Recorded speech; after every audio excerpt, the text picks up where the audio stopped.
He squeezed my hand like it was the only thing keeping him tethered to this world. "I don't want to get in," he whispered, barely audible. His small voice cracked something inside me.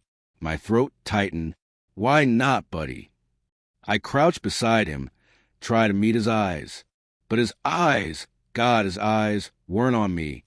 They were locked on the back of the car. Her car, my wife's brand new SUV, parked neatly in the driveway like it belonged there. Like nothing had shattered inside this house. Like nothing had ever been wrong. "Look in the trunk," he said, his voice trembling now, like it cost him everything just to say the words. I froze, the air thickening in my lungs. Slowly, I unlocked the trunk. What I found inside made my heart stop. "But let me take you back first. Just 3 months ago, I would have told you we were a happy family. 2 good incomes. A modest but beautiful home in the suburbs. Dinners together on Sundays. Our son's laughter echoing through the hallways. She used to kiss me goodbye every morning, whisper, 'I love you,' and I believed it every time. Why wouldn't I? I was working late a lot, chasing a promotion, grinding through deadlines. I told myself her distance was just a phase, that the coldness in her voice was exhaustion, that the new passwords on her phone, the half-hearted excuses, the empty seat across from me at breakfast, those were just bumps, not red flags. I made excuses. I wanted to believe. Then the SUV showed up one morning. No discussion. No warning. Just there in the driveway, gleaming like a trophy. "Congrats on the new wheels," I said, forcing a smile. She smiled too, but it didn't reach her eyes. She said, "It was time." It wasn't the car that bothered me. It was how she smiled, like nothing needed to be explained. That was the first crack. The second came a week later. Our son had a fever. I took the day off, made him soup, sat by his bedside, kept a cool cloth on his forehead. She came home late that night, said she got held up at yoga. I nodded, not wanting to push. But her hair, it smelled like cologne. Not mine. I didn't confront her. I didn't shout. I just watched, silently, carefully. That's how I found the hotel key. Slipped inside her coat pocket, forgotten. Then the whispering phone call she took outside, pacing like a teenager sneaking around. She didn't know I was watching to the window, learning the patterns she thought were hidden. She didn't know I followed her once. I watched from across a parking lot as she wrapped her arms around a man. Asterisk his asterisk SUV identical to hers. A copy-paste love story. That wasn't a dealership perk. It was a gift, a reward. I didn't scream, didn't beg. I let silence wrap around me like armor. Revenge, I've learned, isn't about anger. It's about control, about patience. First, I met with a lawyer. Quietly, I moved my assets, the money I'd earned before we ever married, into a trust under my son's name. Locked, ironclad. Then I started pulling threads from the tapestry she'd woven. She hadn't worked in months. Told people she was taking time for the family. In truth, she was draining our savings, weekend spa getaways, business trips she never discussed, dinners I never tasted. I canceled our joint credit cards, froze the accounts. She called that afternoon in a panic. "Something's wrong with the bank," she said. "No," I replied, calm and clear.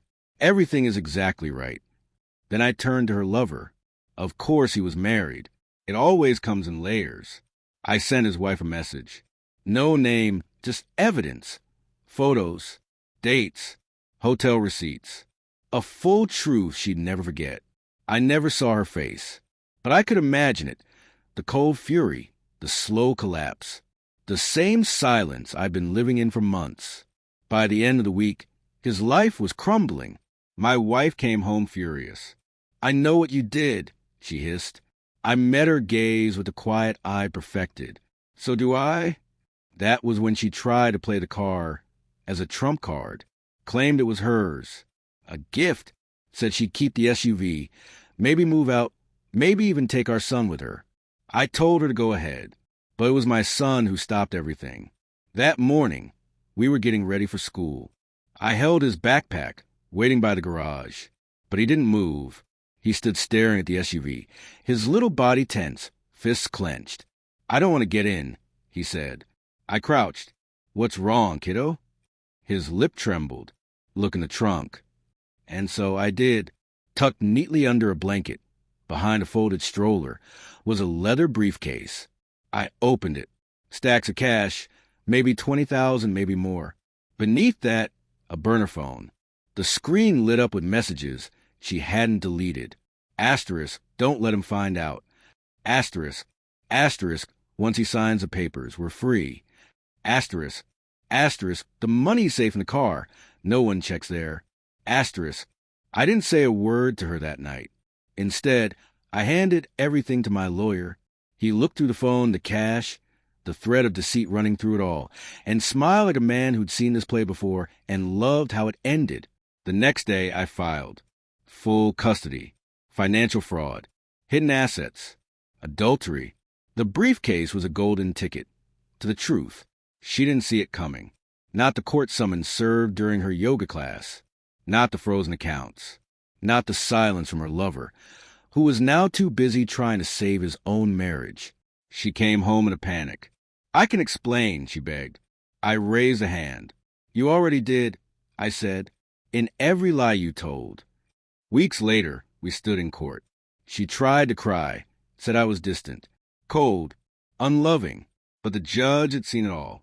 The photos, the messages, the secret stash of betrayal she thought she buried under a blanket in the trunk. He ruled in my favor. She lost custody, lost the house, lost the SUV. And her lover?